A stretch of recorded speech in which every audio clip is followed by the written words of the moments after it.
We are back with another episode of We Should Have Recorded That, and we're here to catch you up. In the last episode, we kind of caught listeners up on me, my life, what I've been doing, but now it's time to put the other Sissy in the hot seat. So, Sissy, you've been doing a lot of stuff over the last month. You've really made a lot of forward progress, and we want to hear about it. You are definitely at a kind of different space than I am. We talked in the last episode about how I've got a core of people and you're still working on finding those. But you've been taking so many great, solid, well-researched action steps to bring yourself to that point where you will then start recruiting your people. So if you don't mind sharing what that has looked like for you, we want to hear it.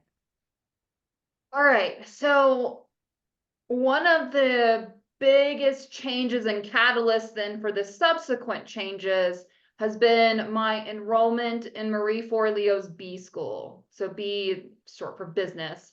And it's a 6-week program, but when you pay for it, it's a high dollar price. But when you pay for it, you get lifelong access. So you can access the courses anytime. It runs live for 6 weeks out of the year. So there are plenty of people in B School this round who originally joined 10 years ago when they come back for the refresher courses, because you get to chat with her live. You get, live coaching in the chats and everything. And it has been really helpful to feel like I'm just going straight to the source. And she is very much, unlike a lot of other like little mini business classes I've seen, she's very much about being empathetic in your marketing and figuring out what your ideal client is really looking for, what their pain points are, Mhm. and like on a much deeper level, and tapping into like how they say things, like specifically how they phrase things, so that then you can gear your marketing and your copy towards what it is that they are specifically seeking and needing. Mhm. There's this beautiful exercise which went into so much more depth than I've ever done in trying to figure out who my, audience is, or who my client is, or who's going to pay me money. And it was writing a journal prompt from the position of your ideal client. What are Mm. they struggling with? What are their doubts? So I wrote this, like, first I created sort of like a demographic outline of this, like, middle-aged mom, 42, named Jess, who has 2 kids. One's in soccer, one's in dance. So she's running around. She's a teacher because she needs the same schedule as her kids, because she's also the primary caregiver, but she has this story that she wants to write, and so it's like, and then I wrote this like kind of journal from her perspective about what she's struggling with and what her uncertainties are. And, but how do I carve out the time to write this story? But if I don't do it, oh my gosh, like I've given away so much of my own time and myself, and I'm just ready to find myself again. And so in doing this, you start to land on some of the pain points, some of the language that your ideal client may use. And then you can use that in some of your marketing to get started. But then you also start to learn to mine the comment sections, the feedback you're getting, solicit for testimonials from the people you're working with to further that, Mhm. and to like really hone in on what those specific phrases are that are going to attract your core audience. And you build everything specifically to them. So it's this concept Mhm. of like not worrying about being broad, Mhm. but making sure that people really resonate with your stuff. Mhm. So that's been a big process. And then there's another exercise that was really helpful called the blue ocean. So Mhm. there's this concept of the red ocean where there's all the sharks in the water, lots of blood in the water, oversaturated, it's hard to get your bite, right? Mhm. So you Mhm. need to create a blue ocean. You need to create an area where you are the only shark in the water, Mhm. right? And the way you do that is by looking at what is standard for Mhm. your industry versus where you stand apart, what makes you different, and highlighting those differences in your marketing. of your services. So when have really transitioned, Stephanie and I have really transitioned to coursework, small group coursework, as well as genre specific courses in areas of the community and one-on-one coaching. And so when we look at our writing programs versus the standard writing programs, they have a famous published author. We are not famous published authors, but we're actively doing it with you, right? So that's something that we can highlight. But those tend to have a high level of recorded content and no engagement between that famous author and the people currently enrolled in the program. Where ours is live content. Yes, there are recordings so you can watch it on replay if you miss it, but we are actively engaging with you and your story. So it's all these things like that, like there's no follow-up after you finish those other writing programs. Once you've paid for the writing program, you got your stuff, you're done. Whereas we do a lot to make sure that there's emotional support during the program, but also that you feel ready to take the next steps, with the next, before you move on to the next thing. And so it's this blue ocean concept is figuring out where you differ. So the example they gave was the circus. You got the traditional circus, and then you've got Cirque du Soleil, right? So regular circus, big on animals. Cirque du Soleil, no animals. Regular circus, cheap food. Cirque du Soleil, no, it's more of like a theater fine experience. There's themes, it's high quality music versus low quality music. They found the ways in which they differed from the norm and then just exploited those, took them to the next level. And so all that is a whole lot of background to say that there's been a lot of revamping in our business structure and our offerings since Stephanie and I are both going through this course. She had originally enrolled under her previous business, but like I said, you have a lifetime membership through this.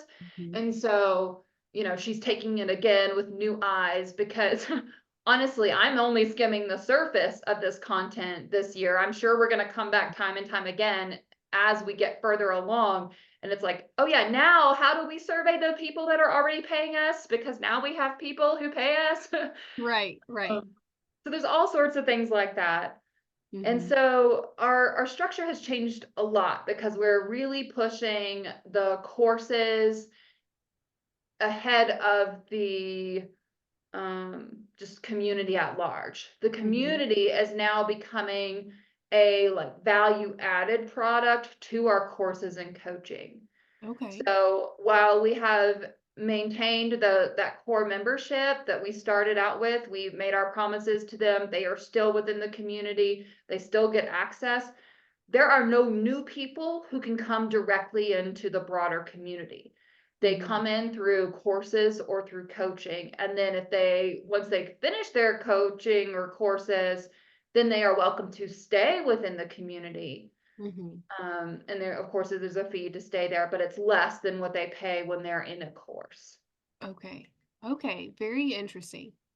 And so that's, of course, if you roll all the way back, that's a drastic change from where we started. But again, I've talked about this before on this podcast. Now that we have our Inspired Writer Collective podcast, that has become our free outward facing community. So that is no longer the role of our Mighty Networks community. That need is already being filled by the podcast. Right. So we've repurposed our private community.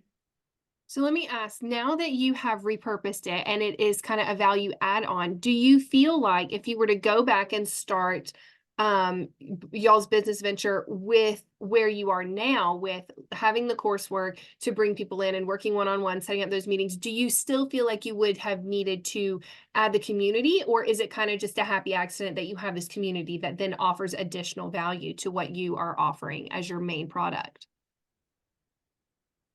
I think we would still have the community because at the heart of it, that is what Stephanie and I love. We are doing the courses because that is what our clients want. Ah, Because when we just had the community, no one was coming into the community, right, right? right. And so we are doing it as an add-on, but it's one of those things that's like, that's what we'd really rather be doing. We want a community of writers. We both crave a community of writers, Mhm, but people don't always recognize that they need community. And so they're coming in through courses, they're coming in through one-on-one coaching, and then mhm, we're giving them the community mhm. so that they can see the value of the community. And then the idea and hope is that they stay because then they understand the value, but it's not something that they're able to see just outright, or we Yeah. weren't marketing appropriately for them to see it outright. Right. Yeah. And I remember us having a brief conversation a while back where you said, I don't think my people know that they need community yet. And so this is a really beautiful way for you to bring them in, give them that community, and then they're going to realize, wow, there's a lot of inherent benefit here. And then of course they'll stay on and they'll continue to pay that fee to have access long after their coursework is done initially. So yeah, that makes a lot of sense. And that's really wise. I like that y'all have taken that approach.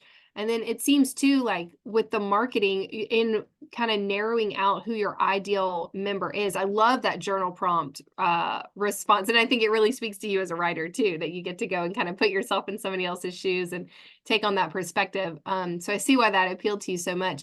But I think that provides a lot of value for you and insight in how to go about it. Because I know when we were initially talking about our ways of reaching people, it was kind of just this, okay, cast a wide net. We're just trying to get anybody because we have nobody.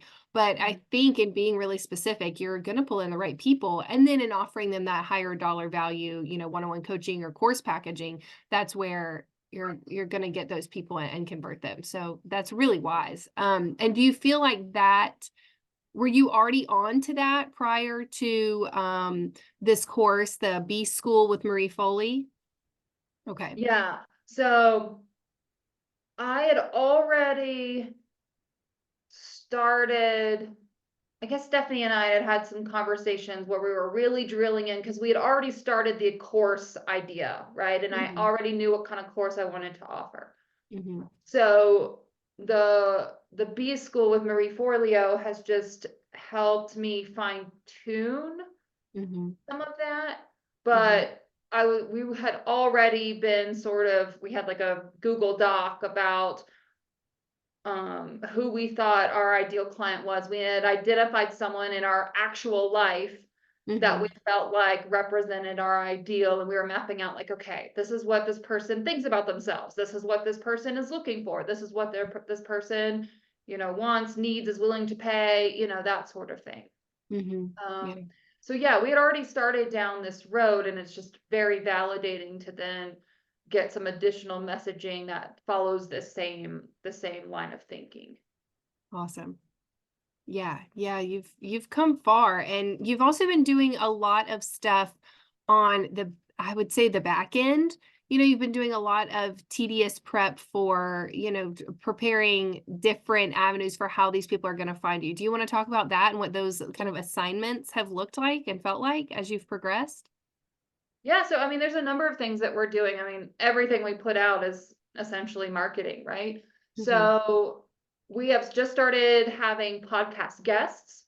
So I'm very aware of whether our guest fits into our ideal client or not, whether Mm. they have the same ideal client that we do, or at least a similar overlap, or if they are representative of our ideal client, maybe Mhm. just further down the road. Mhm. So maybe they're a middle-aged woman who has already written their memoir, Mhm. right?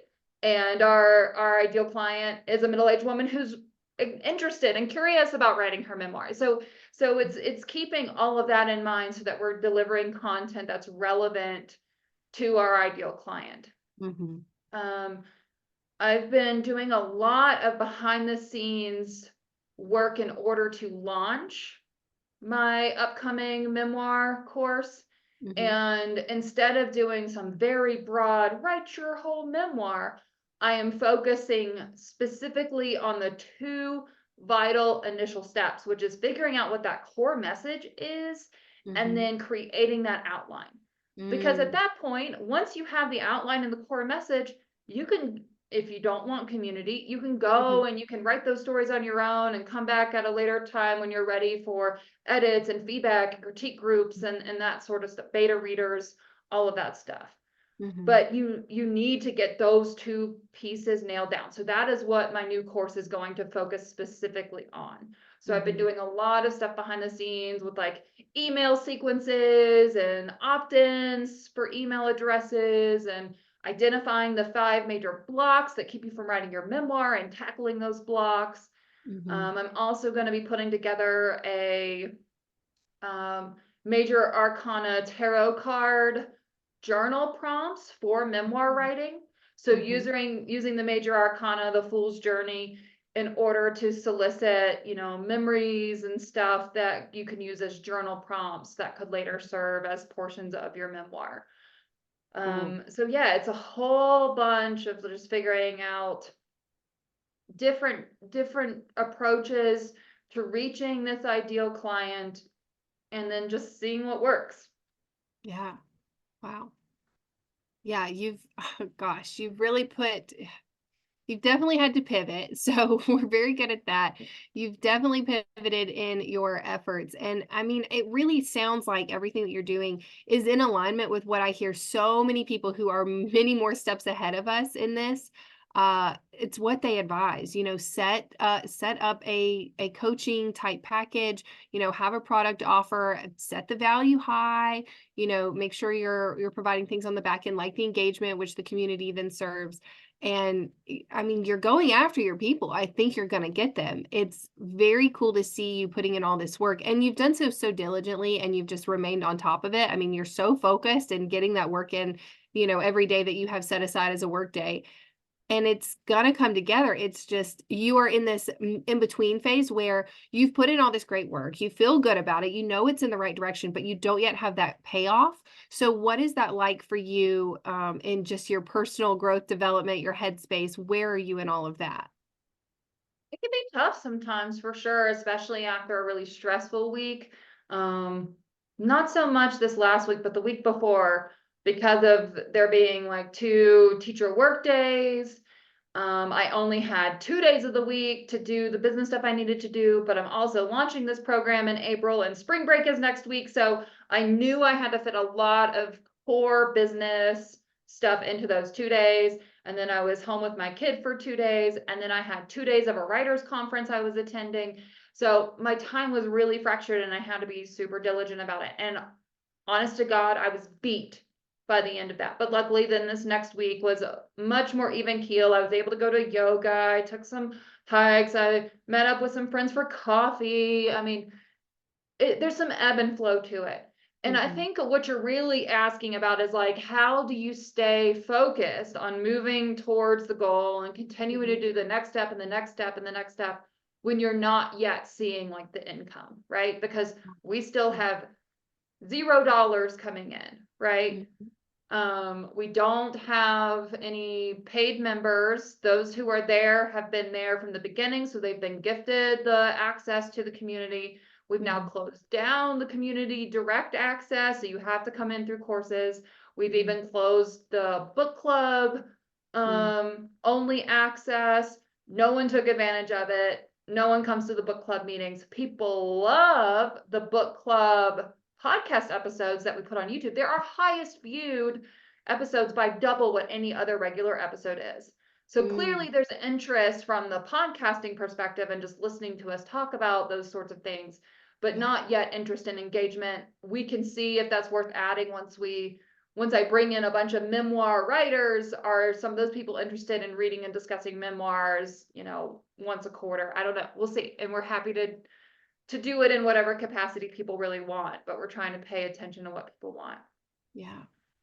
So at the end of the day, it's just belief, like just such a strong belief that what we're providing is what people need.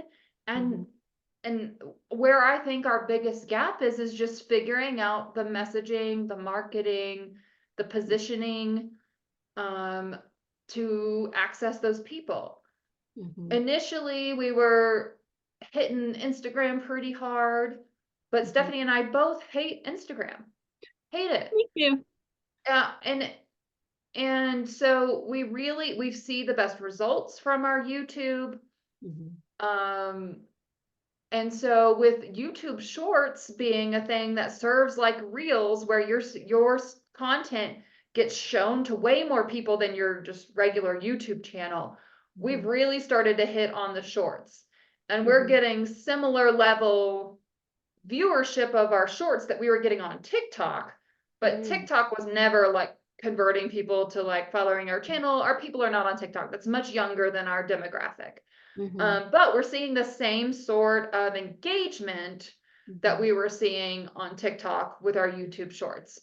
Very cool. So Stephanie worked this week on taking a class so we could figure out how to use our editing software that we already have access to and pay for our podcast in order to slice and dice some of those podcast episodes and put, those 1-minute clips as YouTube Shorts.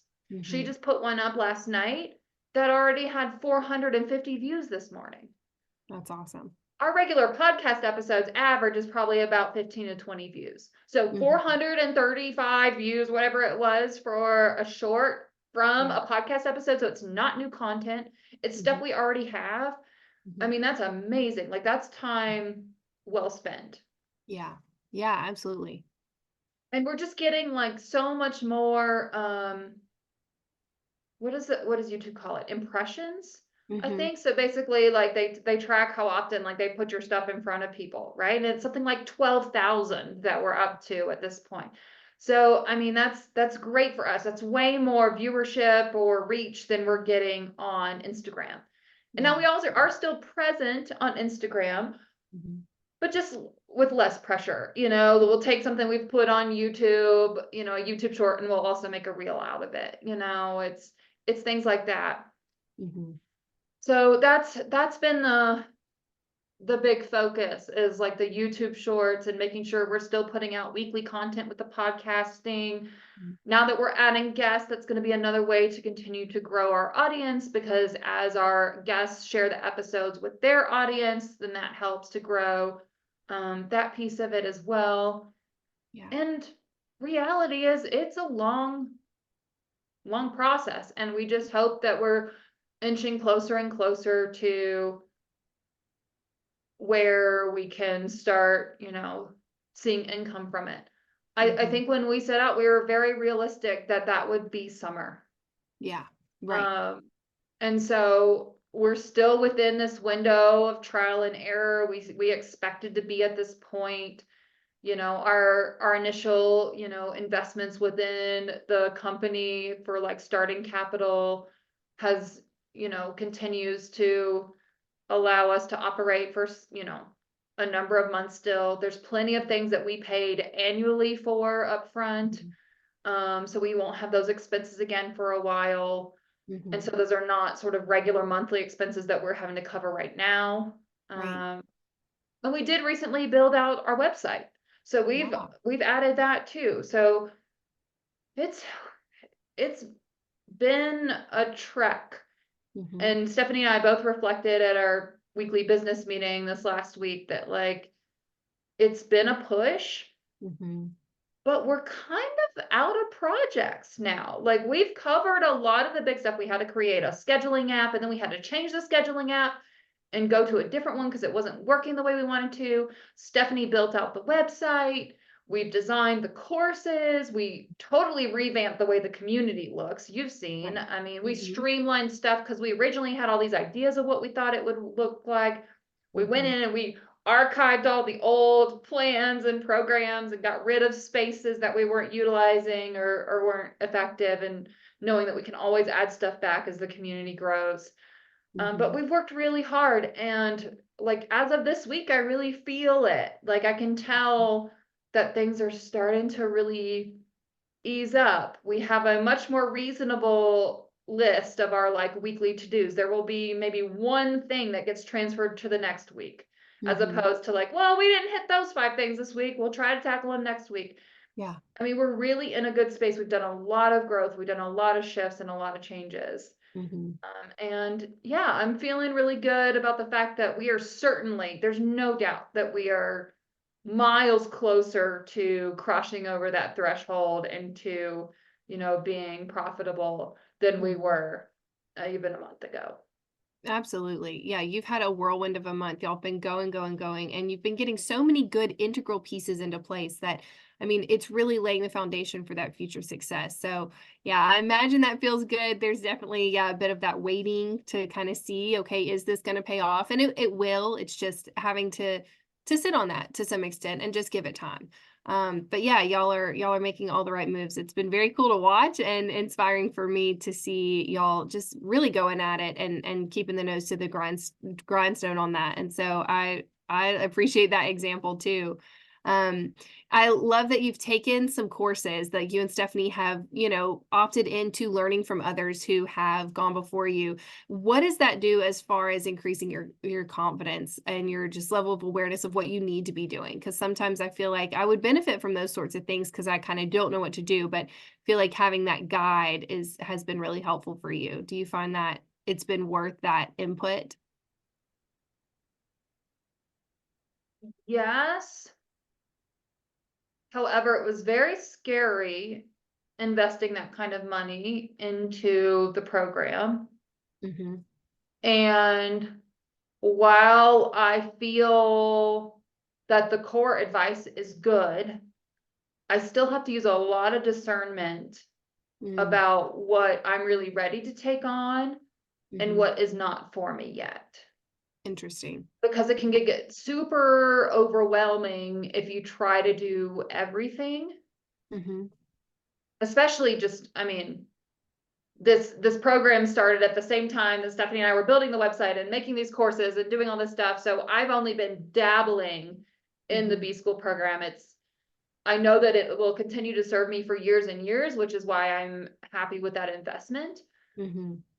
But I am not in a position to take advantage of most of it at Okay. this point. Okay. That's interesting. That's good to know. And I have felt at times that you'll get advice. mm, There are times where I feel like people with great intentions are giving me great advice that just isn't for me, Mm, right? And yeah. and so at the end of the day, I have to just make sure I'm following my intuition on things and I'm going with my gut on things.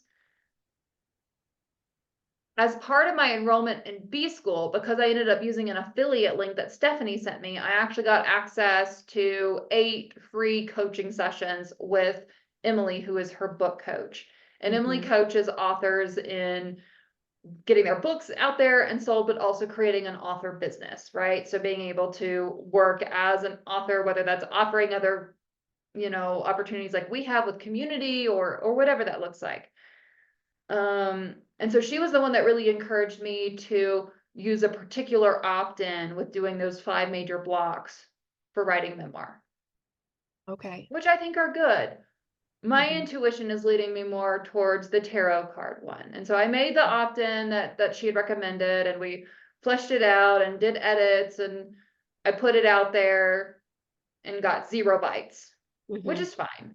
Yeah. Part of that could be the marketing, part of that is, just getting it into people's hands because Instagram's kind of the only way to do that and Hmm. their algorithm keeps changing.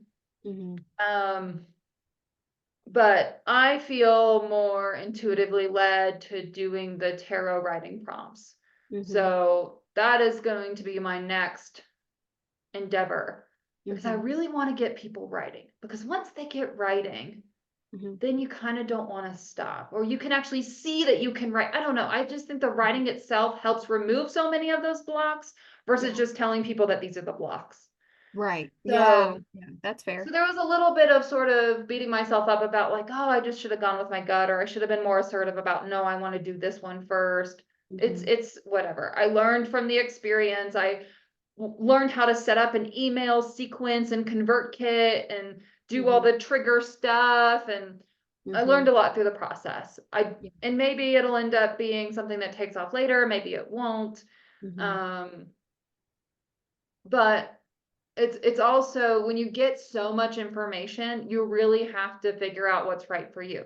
I mean, Hmm. same thing with whoever's watching this. Like Mhm. the things that Sissy and I say that we have resonated with that worked for us may not be the right thing for you.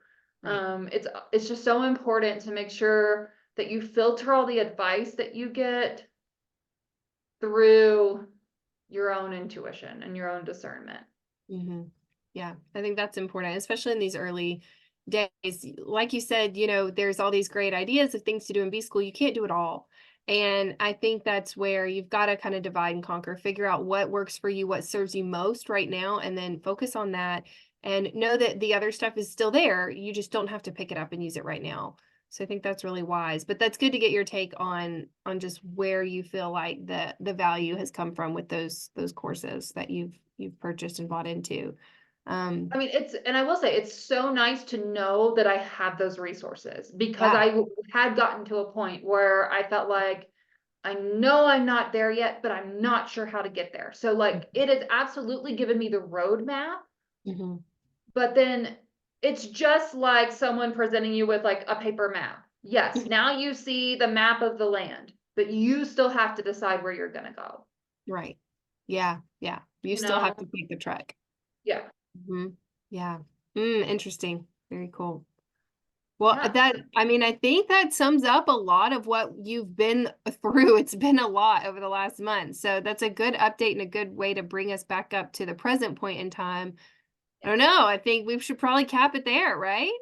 I think so. I mean, at least we recorded this. At least we recorded it. Yeah. And hey, if there are a couple of people who are enjoying this kind of content as we wade through the weeds of these early business ideas, y'all are free and welcome to like and subscribe. Maybe even share this if you know of somebody who is, in their own entrepreneurial endeavor and maybe needing a little encouragement or just to know they're not alone in the struggles. That they're very real in these early days. It's a lot of sitting on your hands and waiting, and then also scurrying in the background to put together a lot of stuff. So if that resonates with you or someone that you know, please like, subscribe, share that. And we look forward to continuing having these conversations in hopes that they inspire someone or at least just let you know you're not alone in some of these more difficult challenges as you get your business up and running. So we're glad to have you here. Glad we recorded this one, and we'll see y'all next time.